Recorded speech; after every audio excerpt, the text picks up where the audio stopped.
tarde a todos. Obrigada pela vossa atenção, que agradecemos desde já, porque sabemos que se está a aproximar a hora do almoço e sabemos que já começa aí um ratinho a chamar a vossa atenção.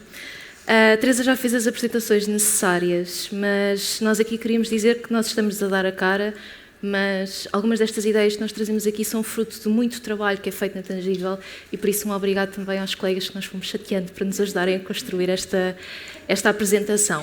Quem quiser segui-la em inglês, if you want to follow this presentation in English, please scan the code. Nós também tentámos deixar descrições de todas as imagens para que toda a gente possa seguir esta apresentação. Nós vamos falar da acessibilidade e de como a acessibilidade no digital e de como ela se cruza com este tema da research. E se calhar se pensarmos um bocadinho atrás no tempo, quando falávamos em acessibilidade, falávamos ou pensávamos em cadeiras de rodas, rampas, braille, e até assim uns simpáticos cães-guia. Felizmente, nós aqui na nossa área acredito que temos já uma noção de acessibilidade um bocadinho mais diferente, mas a acessibilidade digital tem estado rodeada nos últimos tempos por este tipo de notícias, processos em tribunais, multas muito avultadas, eventualmente, e isto, pelo menos na comunidade que trabalha os temas da acessibilidade, tem feito assim um furorzinho, um buzz.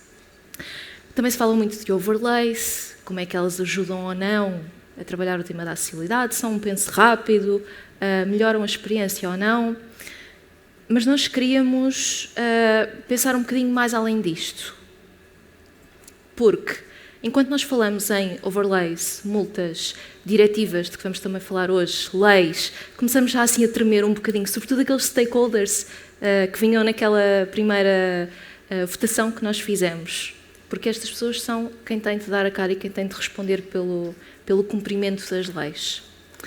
Mas a pergunta com que nós queríamos começar hoje é: estaremos a esquecer-nos de alguma coisa? Vamos ver uma pequena história sobre isto.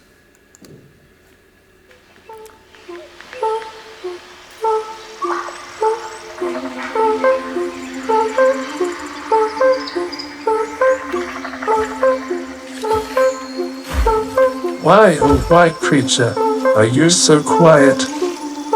You've lost your voice. I'll help you find it. Let's go. Let's look over here. Maybe your voice is under the smoke. No voice there. Just this frog. Anything? Could it be up in that tree? Not in my tree. Nothing to see.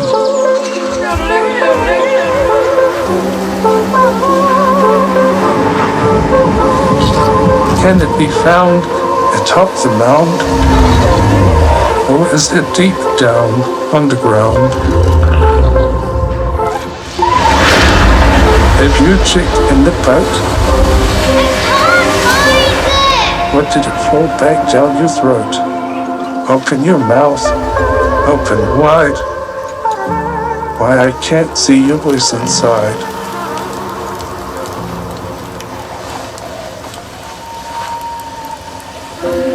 It seems you have so much to say.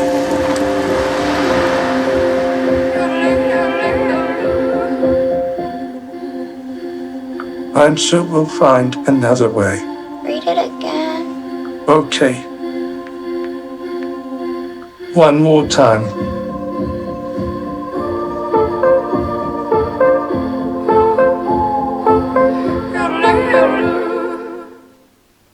Não sei se conhecem esta funcionalidade, Personal Voice, que permite a pessoas que usam um iPhone e que estão em risco de perder a sua voz ou o controle da sua voz, que a gravem e que continuem ou que possam continuar a usá-la, escrevendo texto que depois é lido na sua voz. Isto é transformador. Este senhor existe mesmo, isto não é só uma história. Este senhor é médico na Nova Zelândia e um defensor dos direitos das pessoas com deficiência. Ele chama-se Tristram Ingham, estou aqui a ler pela cábula porque de facto é difícil. Ele tem distrofia muscular fascioescapulohumeral. Acho que é importante conhecermos os nomes. Esta condição faz com que ele perca o controle dos músculos acima do tronco e, eventualmente, no futuro possa perder a voz. A nossa pergunta é, estamos a esquecer-nos do Tristan?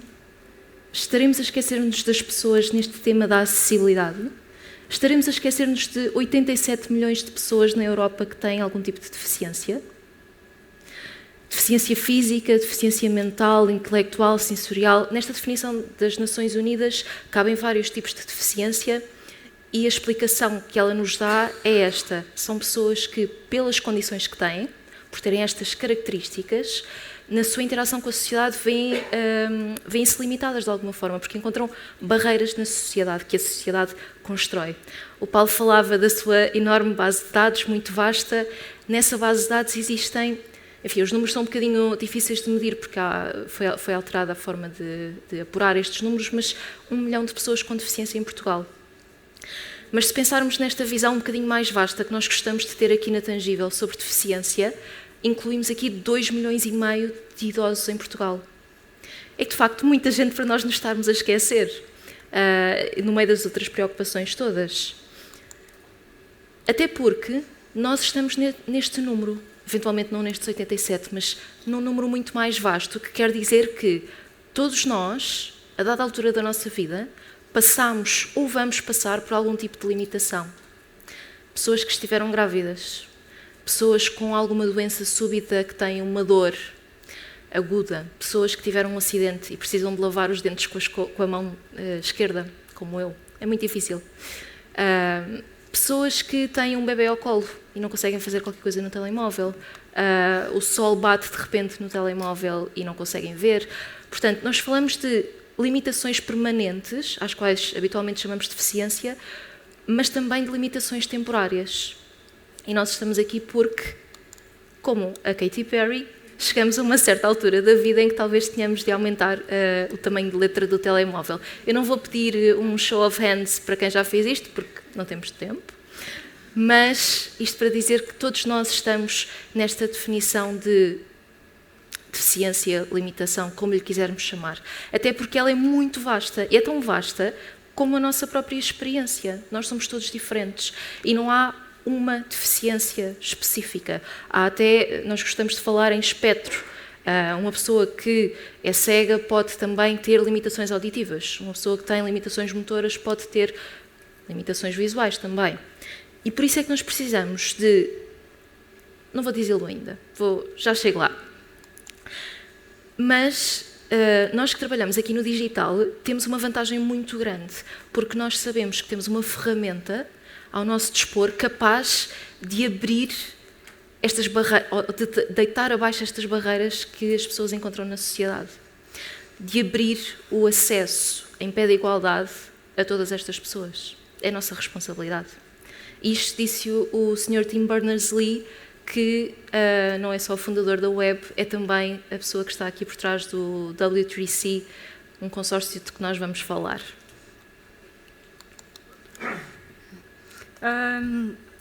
Eu penso que a maior parte das pessoas que está aqui trabalha com produtos ou serviços eletrónicos. E então, a maior parte das equipas já deve ter um post-it no computador com um prazo 25 de junho de 2025 para cumprir a Diretiva Europeia da Acessibilidade. E nós vamos falar aqui um bocadinho só para dar o contexto do que é realmente essa diretiva e de onde é que ela apareceu. Existem várias leis na União Europeia, mas também existem leis de acessibilidade fora da União Europeia, não é? Aqui o contexto que temos é mais da União Europeia. E foi criado em 2015 a norma europeia 301/549. E esta norma europeia tem critérios para produtos de comunicação, informação, como é que estes produtos podem cumprir critérios de acessibilidade. Só que não foi suficiente para as pessoas começarem a pensar, ok, nós temos que realmente ter os nossos produtos acessíveis. E foi assim que apareceu a Diretiva Europeia 2019-882, que é aquilo que nós conhecemos como a Diretiva Europeia de Acessibilidade e o European Accessibility Act.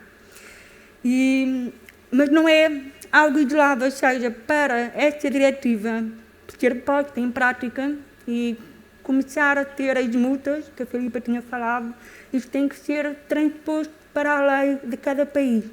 Em Portugal, em 2022, já temos o decreto-lei 82 de 2022, que transpõe precisamente essa diretiva.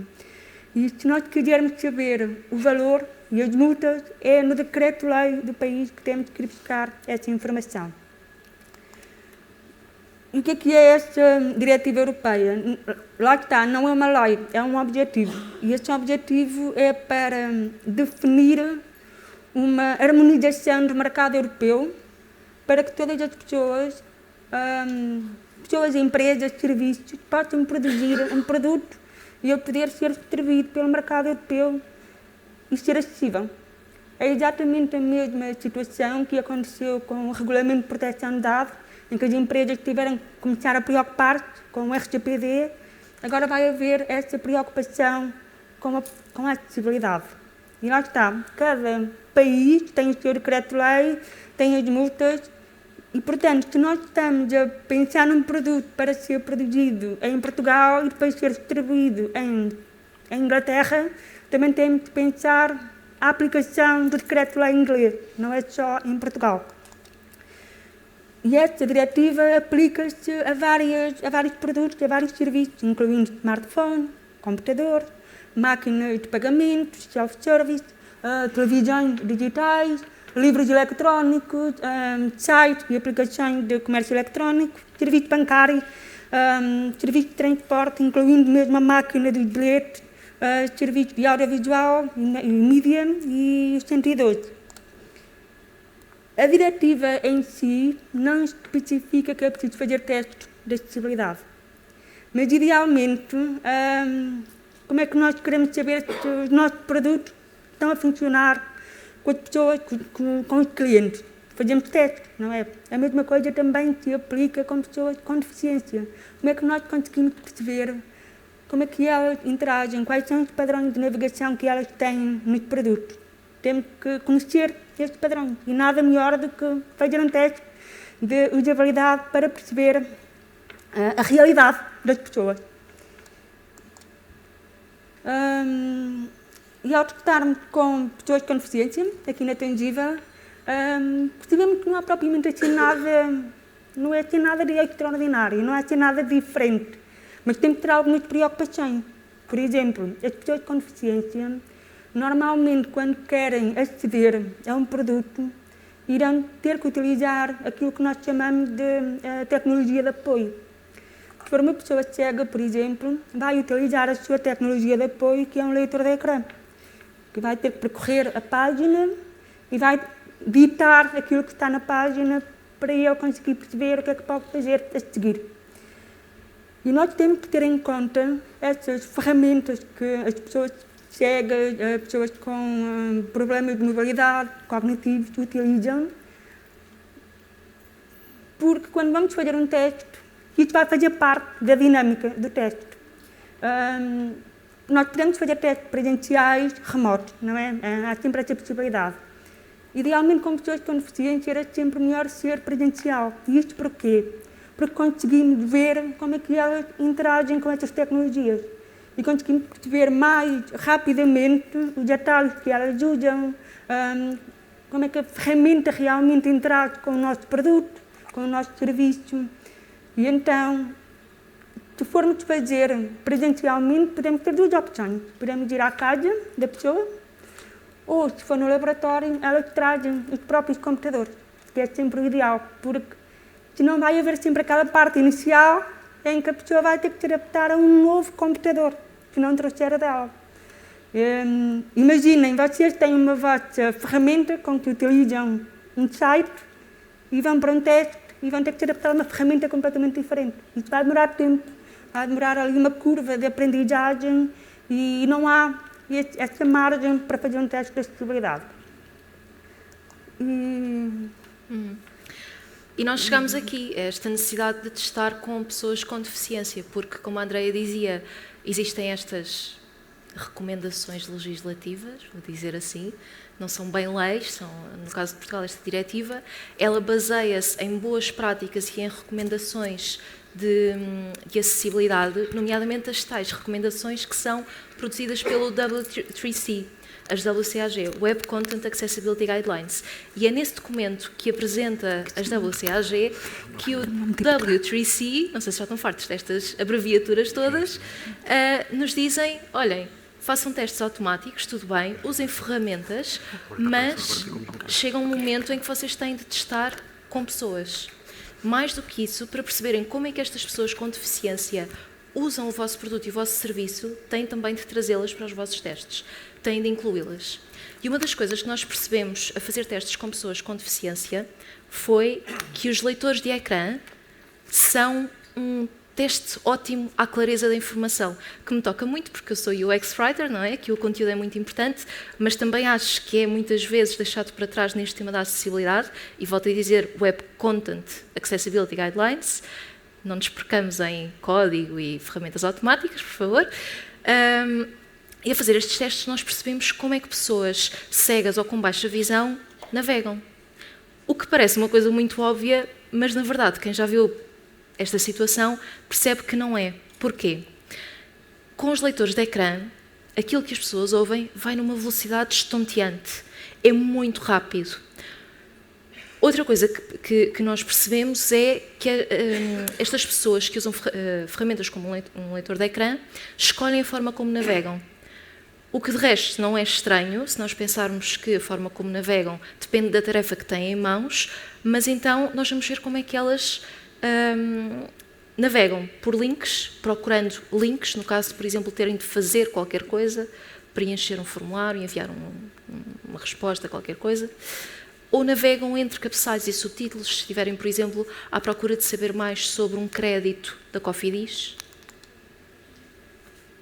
Nível 0. Seguro de saúde Leves Liquid 3 de 25 nível 0. Saber mais 4 de 25 nível 0. Saber mais 5 de 25 nível 0. Aceder à área cliente 6 de 25 nível 0. Consultar status 7 de 25 nível 0. Visitar contas conosco 8 de 25 nível 0. Ler artigo. É qualquer coisa como isto que as pessoas ouvem. E o que é que nós percebemos durante estes testes? Não sei se conhecem estes padrões de leitura, eles são muito conhecidos, sobretudo a partir deste estudo do Nielsen Norman Group, que tem décadas, e é assim uma boa referência, mas eles são padrões de leitura. E o que nós percebemos é que eles também são, na verdade, padrões de audição. Na verdade, eles são padrões de procura de informação que os utilizadores seguem quando estão a fazer coisas. Eles podem procurar, por exemplo, como estávamos a dizer, subtítulos. Um dos testes que nós fizemos, ou num desses testes, os utilizadores diziam-nos, e neste caso utilizadores cegos, diziam-nos: eu procuro por títulos quando quero encontrar uma coisa que devia estar em destaque. Uma pessoa, neste caso não cega nem com baixa visão, mas com déficit de atenção, dizia-nos até: isto é muito bom porque estes subtítulos estão escritos em modo de pergunta e isto capta a minha atenção. Extraordinário. Pessoas com déficit de atenção. Outra coisa que os utilizadores nos disseram também foi: estão aqui links iguais, com destinos diferentes, mas têm o mesmo texto. Curiosamente, nós trouxemos estes exemplos também porque eles correspondem a boas práticas de linguagem clara, mas também correspondem a critérios de sucesso que as tais WCAG nos dizem que devemos seguir. E que ainda por cima não são medidos por, ou pelo menos no seu conteúdo, não são medidos por ferramentas automáticas, porque uma ferramenta automática pode dizer: sim, está lá um link. Mas o que as WCAG nos dizem é: o link tem de ser autossuficiente, o link tem de ser capaz de indicar ao utilizador todo o conteúdo que ele precisa toda a informação que ele precisa ter do seu lado para carregar. Só pelo link. Porque estas pessoas não têm, pessoas que navegam com leitores de ecrã, que à partida não veem, ou não veem muito bem, não têm o contexto visual. Então o seu processamento de informação não parte de uma simultaneidade da informação, é sequencial, porque eles estão a ouvir a informação dessa forma. E apesar de seguirem aquela velocidade estonteante, é um bocadinho mais morosa a sua experiência, porque têm de voltar atrás no conteúdo. Li este subtítulo, é aqui que eu vou encontrar a informação sobre o crédito da Cofidis ou não? Ok, então vou ler todo o parágrafo. E essa decisão consciente que estas pessoas tomam e que tem um custo, não é? Desde logo um custo cognitivo, mas também um custo na sua experiência. Outra coisa que nós percebemos também é que algumas pessoas podem ter uma dificuldade acrescida em engajar, esta palavra, num exercício de imagine que, nomeadamente pessoas mais velhas, e como nós vimos, 2,5 milhões de pessoas idosas em Portugal. Pessoas mais velhas, sobretudo quando confrontadas com informação financeira, assumem uma atitude de vou ver onde é que está o catch. Estão-me a enganar aqui de alguma maneira. E às vezes não é um engano. Foi só o protótipo que, no caminho que foi feito, nas iterações todas que foram sendo feitas, falhou ali um número. Só que estas pessoas fazem as contas todas. Estas pessoas têm uma necessidade de recolher a informação para colmatar o seu medo de falhar, a sua falta de confiança. E então vão vendo tudo. Estas são as pessoas que fazem com que os UX Writers não tenham razão quando dizem as pessoas não leem. Porque estas pessoas leem. Não esquecer também que, com o avançar da idade, perdemos algumas capacidades. Eu digo perdemos porque chegaremos lá. E, portanto, há também aqui questões de memória. Nós trouxemos um pequeno exemplo das tais informações que estas pessoas procuram, vão atrás destas informações para colmatar a tal falha de confiança. Tudo o que é explicações, o que é isto, como é que eles chegaram a estes resultados, estas pessoas são os utilizadores que vão lá. E, portanto, para elas, uma coisa que nós podemos fazer é simplesmente evitar estas fricções que fazem com que o exercício de imaginar, este exercício de role-playing seja quebrado. E, portanto, limitamos estes bloqueios durante o teste. E, claro, ser flexível. Temos de adaptar não só a pessoa que está a fazer o teste, não só o guião, às vezes até o espaço, e vamos falar disto um bocadinho mais à frente. Sobretudo quando dissermos que pessoas neurodivergentes que nós trazemos para dentro dos nossos testes também têm esta dificuldade em entrar no exercício de imagine que.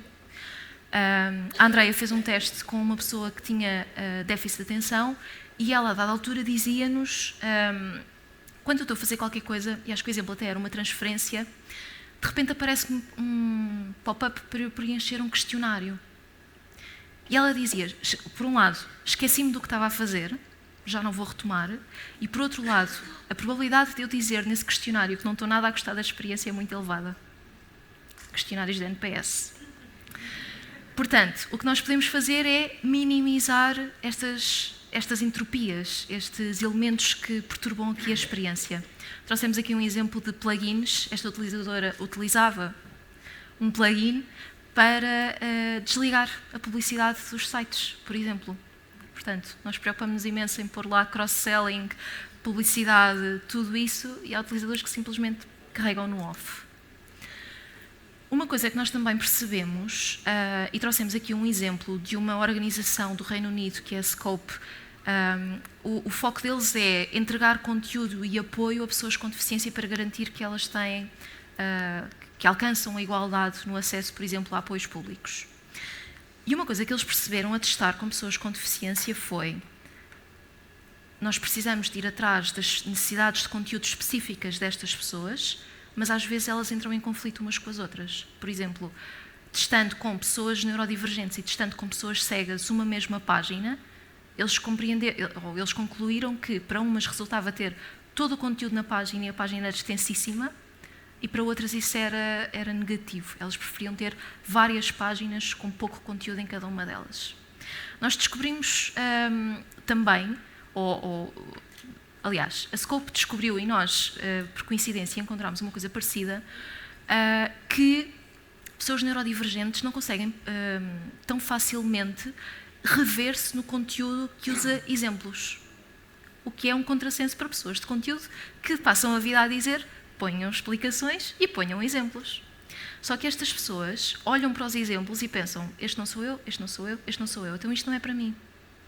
O que a Scope fez foi simplesmente acrescentar mais exemplos. Nós fizemos testes também com esta área de ajuda da EDP, nomeadamente num conteúdo que falava de como ter acesso à tarifa social, e percebemos também que, para pessoas nestes casos, se nós queremos testar a utilidade do conteúdo, então temos de ter uma especial atenção ao recrutamento, o que parece uma boa prática geral, não é? Quando fazemos testes com utilizadores, mas aqui temos esta camada adicional porque nós sabemos que para estas pessoas, se elas não tiverem estado ou não estiverem ainda naquela situação que nós estamos a testar, então se calhar vai ser muito difícil, ou vai ser mais difícil para elas fazerem este teste. E por isso é muito importante escolher o método de teste. Parece também óbvio. Será que nós conseguimos mostrar uma carta da Segurança Social, por exemplo, que fala de um apoio a uma pessoa que tem limitações cognitivas, ou, por exemplo, uma pessoa disléxica, que nós sabemos que tem uma velocidade de leitura mais baixa? Será que isto é útil? Da questão de quando nós estamos a fazer testes com pessoas cegas, há sempre aquela pergunta que aparece: como é que eu vou testar este protótipo, imagem, com leitor de ecrã? É impossível, praticamente. Ou nós tentamos arranjar um protótipo. Já há várias formas, hoje em dia, de termos uma imagem no Figma, não é? E exportamos aquilo para um protótipo que tenha código. Desta forma, o leitor de ecrã consegue percorrer esta página e transmitir a informação. Então, nós temos que pensar neste método, o que é que nós vamos avaliar e qual é o método mais indicado para aquela avaliação. Deixamos aqui mais umas bonus tips sobre como fazer testes com pessoas com deficiência, que são, na verdade, boas práticas que nós também podemos levar para o resto do nosso trabalho.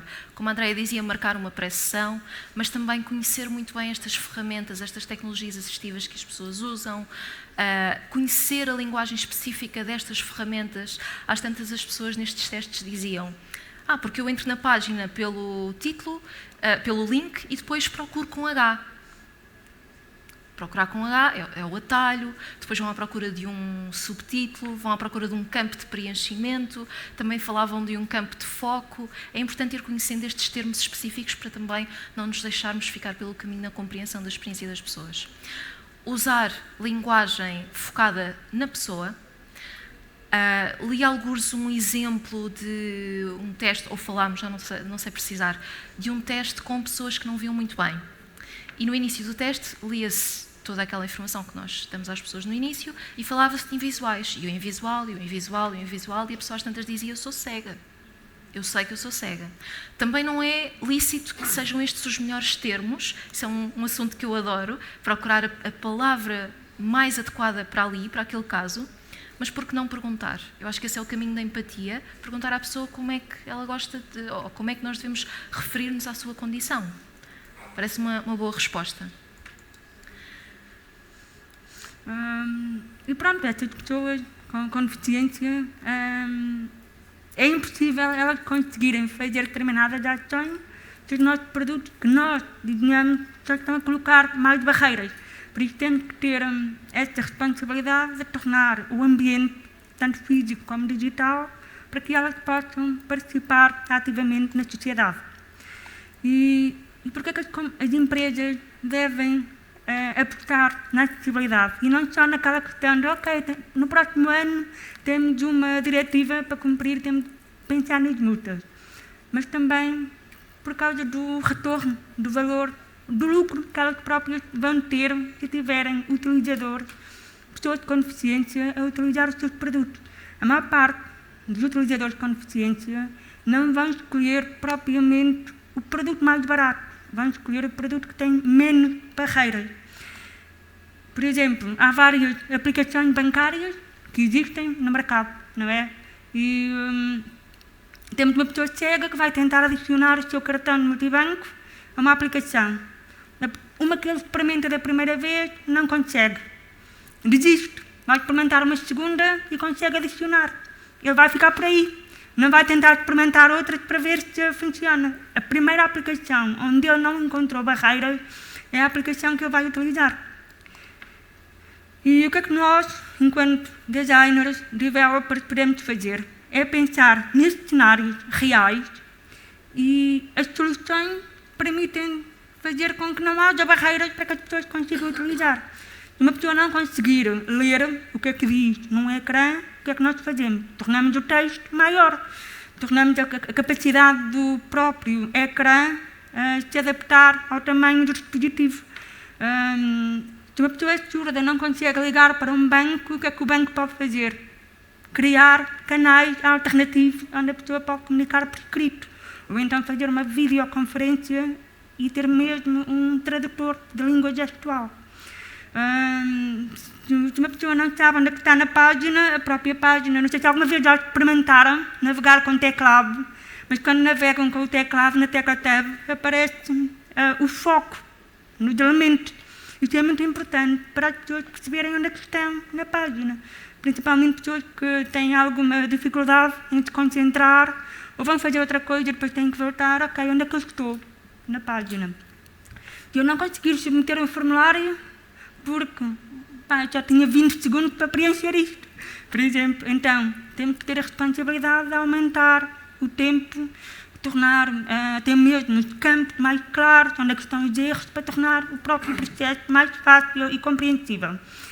E nós podemos seguir as WCAG. As WCAG são as Web Content Guidelines, Web Content Accessibility Guidelines, onde têm vários critérios que podem ser cumpridos. Podem não, que devem ser cumpridos para a diretiva, porque isto é a base. Isto é o mínimo. Nós muitas vezes começamos a pensar por onde é que eu vou começar. É um bom ponto de partida. E começar sempre com o nível A. Se nós passamos deste slide para este, conseguimos perceber os critérios que são de nível A. E começamos pelo A porque o nível A é o mínimo. É o mínimo que é necessário para a conformidade. Depois temos mais 2 níveis, que é o nível AA e AAA. Mas para conseguirmos dizer, ok, eu estou no nível AA, eu tenho que cumprir o A, porque é acumulativo. Para a diretiva, basta apenas cumprir até o AA. Há várias formas de nós conseguirmos encontrar os problemas de acessibilidade nos produtos. A maior parte, saiu um relatório da Level Access sobre o estado da acessibilidade em 2024-2025, que diz que as equipas que trabalham em produtos digitais, 90% das pessoas que responderam sentem que ferramentas automáticas ajudam a tornar o trabalho mais eficiente. E as ferramentas automáticas são, por exemplo, plataformas onde nós colocamos uma página do nosso site e aquilo faz uma avaliação do site e encontra os problemas de acessibilidade. E isso ajuda-nos a encontrar, usando a expressão, uma agulha no palheiro. Às vezes nós temos que estar à procura em todas as páginas e é muito difícil. Então, essas ferramentas automáticas ajudam a tornar o processo mais eficiente. Temos aqui um exemplo de um botão, utilizando a ferramenta da Accessibility Cloud, que identificou um problema no site da Cofidis, que diz que o botão não tem um nome perceptível. Se nós formos a utilizar o leitor de ecrã, no botão do menu, ele diz imagem, botão, grupo. Vocês não conseguem perceber que é o menu, porque o botão não tem um nome perceptível. Pronto. E eu vou passar aqui este slide, porque nós já estamos assim com falta de tempo, mas para dizer que acho que aqui toda a gente conhece o processo de Design Thinking. E neste processo de Design Thinking, o ideal é nós começarmos a incluir a experiência de pessoas com deficiência logo no início. Logo no processo de empatizar e definir, começarmos já a pensar nessa perspectiva. E depois, quando vamos idear, prototipar, ter o cuidado de criar este produto já com essa ideia daquilo ser acessível. Para quando formos testar e implementar, já estamos a identificar os problemas mais críticos, mais essenciais e não estar a preocupar-nos com problemas que podiam ter sido resolvidos no início. Porque quando nós deixamos tudo para o final, vai ser muito mais caro depois rever. Então, se nós fizermos um produto já a pensar, no final já temos aqueles pormenores extra que ficaram. E uma coisa que é muito importante é, isto não é um trabalho único, não é uma coisa que se faz agora e depois de amanhã estou em conformidade com a diretiva e depois não tenho que me preocupar mais. Porque amanhã uma pessoa da equipa pode atualizar uma parte do produto e a deixa de ser acessível. E o que é que vai acontecer? Já não está em conformidade com a diretiva. Portanto, A conformidade, a compliance é apenas uma das partes do processo e não a missão toda. É da responsabilidade de toda a gente envolvida no produto preocupar-se com a acessibilidade. E há um exemplo muito simples, por exemplo, temos um designer a criar um campo para se meter um desconto, não é? Para se meter um desconto na compra de um produto. E depois temos alguém da equipa de marketing a fazer a publicidade no Instagram ou em alguma outra plataforma a dizer podem usar 10% de desconto com este código. Mas aquele código está numa imagem sem texto alternativo. Então uma pessoa cega não vai conseguir utilizar aquele código para meter no campo. Portanto, tem que ser um trabalho geral da equipa. E quando nós pensamos que a acessibilidade, já estamos a pensar também na usabilidade. Porque quando corrigimos aqueles problemas de acessibilidade, há muitos problemas de usabilidade que ficam resolvidos. A nível com, se nós pensarmos, por exemplo, numa pessoa idosa que não consegue ler bem, mas depois também uma pessoa com baixa visão vai conseguir ler melhor se o texto for maior, não é? E também uma pessoa que está na fila do supermercado a comprar com o telemóvel e era muito bom que a mensagem de feedback tivesse um texto maior ou um ícone maior para eu perceber se aquilo foi realmente pago ou não. Então este tipo de trabalho acaba por compensar os dois lados, a acessibilidade e a usabilidade. Ok, resumindo, e é aqui que vocês estão quase a ir almoçar.